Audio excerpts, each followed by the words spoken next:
Labatt's had a good season. He's a good player, and he's done some good things since he's been here. And he has a good impact because he's one of the anchor on the O-line.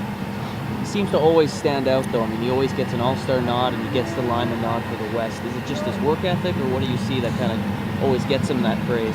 He's a professional in everything that he does, and he has a mindset to win on each and every play. He's a technician, and he's a guy that's, like I said, just continually growing to become an all-star in this league with his play and with his personality and everything that he does. How important were those additions to the offensive line when guys started leaving the team like O'Day and Bukowski?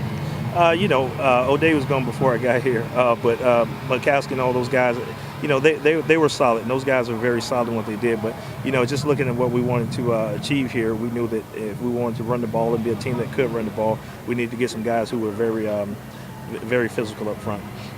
It's looking less and less likely that Chris Getzlaff will go with some of the stats right now. There's some things. The doc thought he looked better today than he did yesterday. And so, like I said, the biggest telltale sign will be tomorrow. If he can't come out and run around and do all those things, so it's close. But I don't think it's right now. I can't give you the honest opinion on whether he's going or not.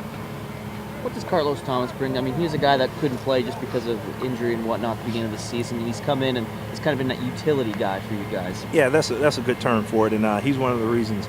That's one of the reasons that I brought him in, because I had Carlos in a previous stop, and he could play more than one position. And whether it's in being a DI role or whether it's in a starting role, he could just play more than one position. And that gives you a lot of flexibility. Following the weather forecast at all? Does it even matter?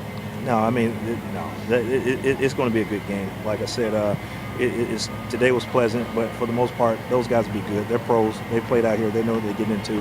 I don't think the weather would be a biggest factor as we're trying to make it.